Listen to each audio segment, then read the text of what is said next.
मैं हरेंद्र सर आपका आपके अपने YouTube चैनल एग्जाम पथ में पुनः स्वागत करता हूं। तो मेरे प्यारे साथियों, आप सब लोगों को पता है कि हम लोग एक करंट अफेयर्स की सीरीज पर काम कर रहे हैं जो वनडे एग्जामों के पॉइंट ऑफ व्यू से काफ़ी महत्वपूर्ण है। तो आइए हम लोग बिना समय गवाए इस सीरीज का पहला क्वेश्चन देखते हैं। तो पहला क्वेश्चन आपके सामने है, खेलो इंडिया यूनिवर्सिटी गेम्स 2021 का आयोजन 2022 में कहां होगा? Option A Orissa, option B Haryana, option C Karnataka, option D Tamil Nadu. तो मेरे प्यारे साथियों, इन गेमों का आयोजन 2021 में होना था, लेकिन कोरोना महामारी के कारण नहीं हो पाया, इसलिए इनका आयोजन 2022 में होगा। और इस क्वेश्चन का राइट आंसर है ऑप्शन सी कर्नाटक। तो मैं आपको जानकारी दे दूं, अभी तक केवल 2 बार ही यूनिवर्सिटी गेम्स का आयोजन किया गया है। कितनी बार? 2 बार किया गया। यह दूसरी बार है। पहले पंजाब में हुआ था और इस बार कर्नाटक में होगा। नेक्स्ट क्वेश्चन आपके सामने है, फरवरी 2022 में AFSPA को किस राज्य में कुछ महीनों के लिए और बढ़ा दिया गया है? कहने का तात्पर्य है कि AFSPA अफ्रीका के नाम से, जैसे आप लोग जानते हो, armed force special protection act है। तो इसे भी हाल ही में कुछ महीनों के लिए और बढ़ा दिया गया है। तो ऑप्शन आपके सामने है, option A Tripura, option B Assam, option C Meghalaya, option D Sikkim. तो इस क्वेश्चन का राइट आंसर ऑप्शन बी है असम। असम राज्य में अफ्रीका कानून को या अधिनियम को कुछ महीनों के लिए और बढ़ा दिया गया है। नेक्स्ट क्वेश्चन आपके सामने है, सागर परिक्रमा कार्यक्रम की शुरुआत किस राज्य से की गई है? काफी महत्वपूर्ण क्वेश्चन है। Option A Gujarat, option B Kerala, option C Andhra Pradesh, option D Goa. तो इस क्वेश्चन का राइट आंसर ऑप्शन ए है गोवा। क्लियर है मेरे प्यारे साथियों?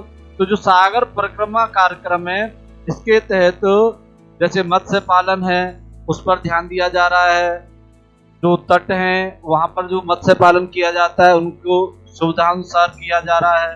तो ये उससे संबंधित है।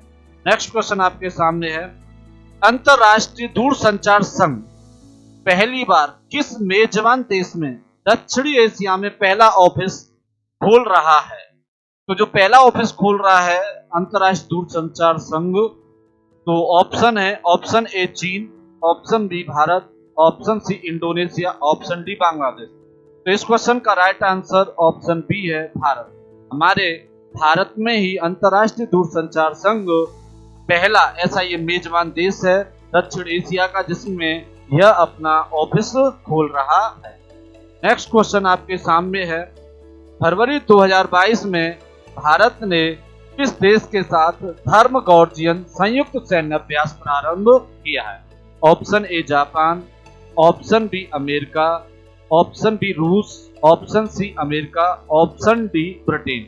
तो मेरे प्यारे साथी, इस क्वेश्चन का राइट आंसर है ऑप्शन ए जापान। यह भारत के साथ संयुक्त रूप से इस संयुक्त सैन्य अभ्यास किया जा रहा है जिसमें भारत और जापान दोनों ही भाग देते हैं। क्लियर है मेरे प्यारे साथियों?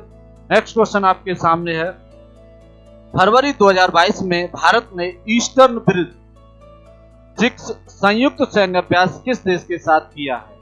तो option A Japan, option B America, option C रूस, ऑप्शन डी ओमान।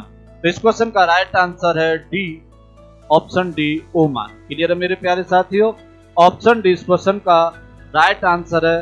भारत ने ईस्टर्न ब्रिज 6 का जो संयुक्त सैन्य अभ्यास है वो ओमान के साथ किया है। क्लियर है? नेक्स्ट क्वेश्चन आपके सामने काफी महत्वपूर्ण क्वेश्चन है, हाल ही में किस देश की मानव रहित पनडुब्बी हाइदू फर्स्ट ने विश्व के सबसे गहरे स्थान तक पहुंचकर विश्व रिकॉर्ड बनाया है? तो सबसे गहरा स्थान जो है वो मैरियाना ट्रेंच है जो प्रशांत महासागर में है। तो मेरे प्यारे साथियों, ये जो पनडुब्बी है जिसका नाम हाइदू फर्स्ट है या हाइदू प्रथम है, यह उस स्थान तक पहुंची है और ये मानव रहित है। क्लियर है ना? तो इस क्वेश्चन का option A America, option B रूस, ऑप्शन सी चीन, ऑप्शन डी भारत। तो इस क्वेश्चन का राइट आंसर है ऑप्शन सी चीन ऐसा पहला देश है जिसने मानव रहित पनडुब्बी हाइडू को मेरियाना ट्रंच में भेजा था। क्लियर है ना। नेक्स्ट क्वेश्चन आपके सामने है, हाल ही में स्वदेश दर्शन पुरस्कार की शुरुआत किस मंत्रालय ने की है? ऑप्शन ए पर्यटन मंत्रालय, ऑप्शन बी आयुष मंत्रालय, ऑप्शन सी ग्रामीण विकास मंत्रालय, ऑप्शन डी इनमें से कोई नहीं। तो इस क्वेश्चन का राइट आंसर है ऑप्शन ए पर्यटन मंत्रालय। क्लियर है मेरे प्यारे साथियों। नेक्स्ट क्वेश्चन आपके सामने है, विश्व की पहली हाइड्रोजन से चलने वाली फ्लाइंग बोट को कौन लॉन्च करेगा? ऑप्शन ए चीन, option B Spain, option C संयुक्त अरब अमीरात, ऑप्शन डी रूस। तो मेरे प्यारे साथियों इस क्वेश्चन का राइट आंसर है ऑप्शन सी संयुक्त अरब अमीरात। क्लियर है ना मेरे प्यारे साथियों। यही ऐसा पहला देश है जो हाइड्रोजन से चलने वाली फ्लाइंग बोट को लॉन्च करेगा। नेक्स्ट क्वेश्चन आपके सामने है, भारत का पहला इंटेलिजेंट मैसेंजर पॉप्स ऐप किसने लॉन्च किया है? ये ऐप है जिसका नाम है इंटेलिजेंट मैसेंजर पॉप। तो option A Paytm, option B SEBI, option C RBI, option D SBI. तो मैं आपको जानकारी दे दूं, इस क्वेश्चन का राइट आंसर है ऑप्शन ए पेटीएम। पेटीएम जो है वह इंटेलिजेंट मैसेंजर ऐप लॉन्च किया है जिसका नाम है पॉप्स। क्लियर है ना। तो इस क्वेश्चन का राइट आंसर है ऑप्शन ए। नेक्स्ट क्वेश्चन आपके सामने, हाल ही में IUCN द्वारा किसे भारत का पहला अन्य प्रभावित क्षेत्र आधारित संरक्षण उपाय किस साइट को घोषित किया गया है? ऑप्शन ए अरावली जैव विविधता park, option B Indira Gandhi national park, option C Dudhwa national park, option D Hemis national park. तो मेरे प्यारे साथियों इस क्वेश्चन का राइट आंसर है अरावली जैव विविधता पार्क, जिसको IUCN ने भारत का पहला अन्य प्रभावित क्षेत्र आधारित संरक्षण साइट घोषित किया है। तो जो अरावली जैव विविधता पार्क है ये मेरे प्यारे साथियों हरियाणा के गुरुग्राम में है, इंद्रावती नेशनल पार्क छत्तीसगढ़ में है, दुधवा नेशनल पार्क उत्तर प्रदेश में और हेमिस नेशनल पार्क जो है वो जम्मू कश्मीर में है। नेक्स्ट क्वेश्चन आपके सामने है, भारत का पहला बायोमास आधारित हाइड्रोजन संयंत्र कहाँ स्थापित किया जा रहा है? Option A Madhya Pradesh, option B Uttar Pradesh, option C Maharashtra, option D Kerala. तो मेरे प्यारे साथियों इस क्वेश्चन का राइट आंसर है option A Madhya Pradesh. Clear है ना। मध्य प्रदेश में ही भारत का पहला बायोमास आधारित हाइड्रोजन संयंत्र स्थापित किया जा रहा है। नेक्स्ट क्वेश्चन आपके सामने है, कौन सा देश कोविड-19 DNA वैक्सीन लगाने वाला पहला देश बन गया है? ऑप्शन ए रूस, option B Bharat, option C America, option D Australia. तो जो कोविड-19 DNA वैक्सीन लगाने वाला पहला देश अपना ही भारत बन गया है। क्लियर है मेरे प्यारे साथियों, ऑप्शन बी इस क्वेश्चन का राइट आंसर है। नेक्स्ट क्वेश्चन की बात की है तो आपके सामने है, सोलर एविएशन फ्यूल का उपयोग करने वाली पहली एयरलाइंस बन गई है। Option A Indian Airlines, option B Boeing, option C Swiss Airlines, option D Jet Airways. तो मेरे प्यारे साथियों इस क्वेश्चन का राइट आंसर है स्विस एयरलाइंस, ऑप्शन सी। यह स्विट्जरलैंड देश की एयरलाइंस है और यही ऐसी पहली एयरलाइंस है जो सोलर एविएशन फ्यूल का प्रयोग कर रही है। नेक्स्ट क्वेश्चन आपके सामने है, भारत की UPI प्रणाली को अपनाने वाला पहला देश बन गया है। Option A Bangladesh, option B Bhutan, option C Nepal, option D Sri Lanka. तो इस क्वेश्चन का राइट आंसर ऑप्शन सी है नेपाल। क्लियर है मेरे प्यारे साथियों। UPI यूनिफाइड पेमेंट इंटरफेस होता है जिसके तहत डिजिटल भुगतान किया जाता है। क्लियर है ना मेरे प्यारे साथियों। नेक्स्ट क्वेश्चन आपके सामने है, भारत की पहली जेड सुरक्षा स्तर 3 मोबाइल प्रयोगशाला कहाँ स्थापित की गई है? Option A Nashik, option B Delhi, option C Mumbai, option D Kolkata.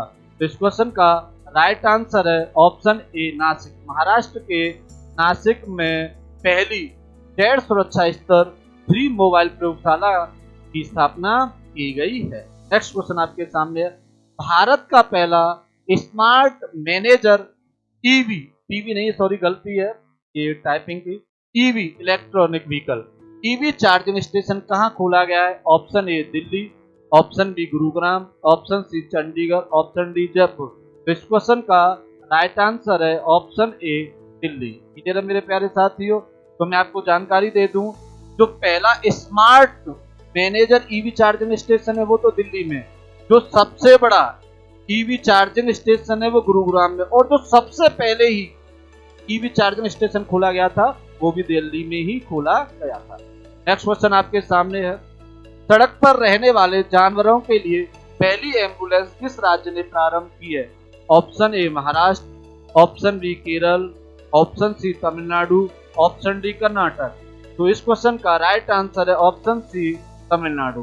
Tamil Nadu ऐसा पहला राज्य है जिसने सड़कों पर रहने वाले जानवरों के लिए एम्बुलेंस सेवा प्रारंभ की है। नेक्स्ट क्वेश्चन आपके सामने, हाल ही में ईलान सुर्खियों में रहा यह क्या है? ऑप्शन ए चीन में खोजा गया क्रेटर, ऑप्शन बी रूस द्वारा भेजा गया उपग्रह, ऑप्शन सी नासा द्वारा भेजा गया उपग्रह, ऑप्शन डी इसरो द्वारा भेजा गया उपग्रह। तो मेरे प्यारे साथियों, इस क्वेश्चन का राइट आंसर है ऑप्शन ए चीन में खोजा गया नया क्रेटर है। क्लियर है ना? ये क्रेटर क्या होता है मैं आपको समझा दूं। जैसे आप सब लोग जानते होंगे कि एक महाराष्ट्र में एक लोनार झील पड़ती है, तो वो कह दिया जाता है कि वो क्रेटर निर्मित है, या ये भी कह दिया जाता है कि वो क्षुद्र ग्रह द्वारा निर्मित है, या उल्कापिंड जो भी है। क्रेटर एक ऐसी स्थिति होती है कि पृथ्वी के जिस भाग से कोई उल्कापिंड या कोई क्षुद्र ग्रह यदि टकरा जाता है तो उससे एक गहरा स्थान बन जाता है, उसे हम लोग क्रेटर कहते हैं। तो हाल ही में यह ऐलान है और ये काफी बड़ा भी, और ये अभी चीन में खोजा गया है। क्लियर है मेरे प्यारे साथी? इस क्वेश्चन का right answer A.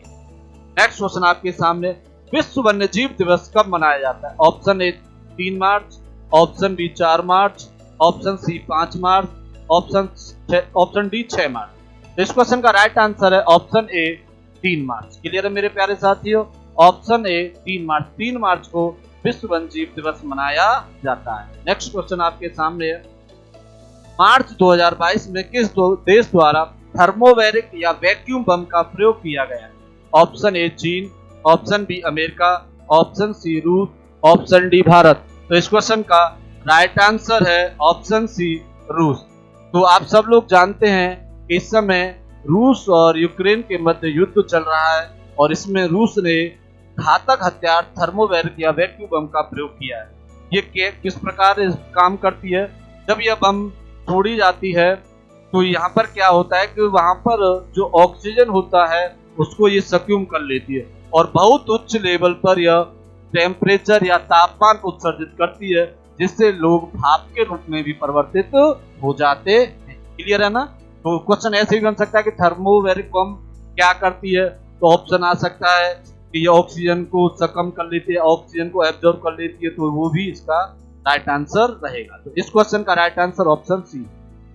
Next question आपके सामने है, मार्च 2022 में, सॉरी ये क्वेश्चन रिपीट हो गया।